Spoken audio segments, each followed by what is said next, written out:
Located at 13.9 degrees north, 60.9 degrees west, Saint Lucia is at the mercy of seasonal droughts, scorching heat, and assaults by Mother Nature's wind and rain. These conditions are exacerbated by climate change, which in turn pose health risks to communities.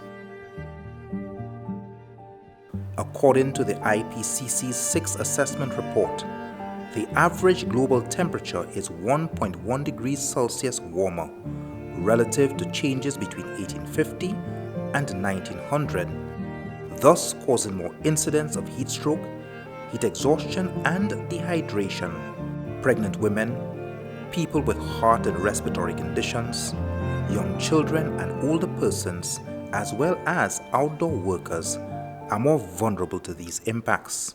About 40 years since I'm in construction. It's getting a lot hotter than it used to be before. So you find you cannot really work for long periods of time as you used to work in the sun. Some of them does faint. So in terms of older, we'd have to let them work indoor more often. Sometimes instead of they doing whole day out in the sun, they can only do half day.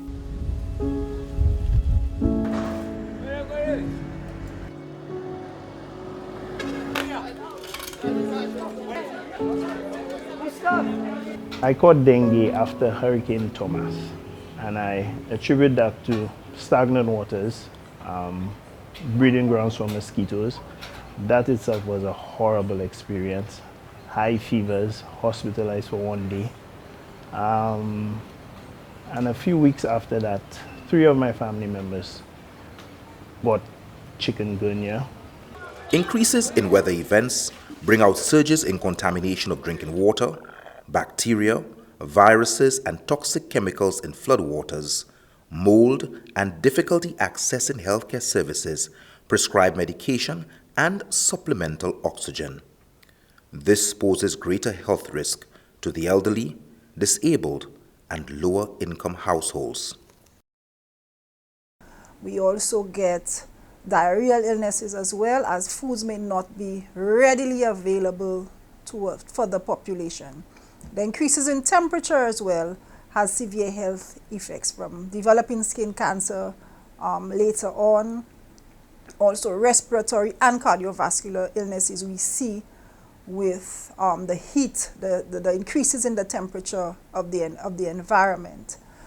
Also during, for example, a hurricane, we get the injuries that are associated with it, the loss of life, the trauma, and the mental health impact of that for persons who may have lost their homes, lost all of what they have earned. With COVID-19, the situation is compounded for those who are vulnerable. The Caribbean Community Climate Change Center has partnered with the European Union and the Pan American Health Organization to implement a climate change and health project to strengthen climate-resilient health systems in the Caribbean.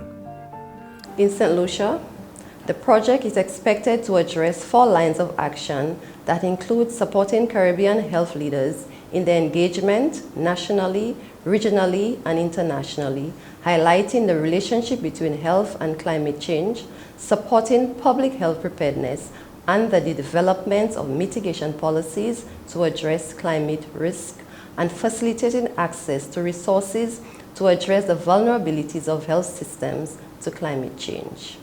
The project includes the development of the Health National Adaptation Plan, also known as HNAP, designed to advance the goals of public health systems. What the HNAP does is that it outlines specific strategies which guides the Ministry of Health as to what they need to do, or the direction they should take in mitigating against the impacts of climate change. And what it also does, it places us in a position where we can prioritize our resources to address those issues. Health systems are at the forefront of climate response and are themselves vulnerable to climate hazards through damage, destruction, and/or disruption of critical infrastructure, example water, energy, and telecommunications, which limit their ability to promote and protect the health of the population they serve. The project will support the development and implementation of evidence-based strategies that strengthen climate resilience within health systems. For climate and health, let's empower the Caribbean.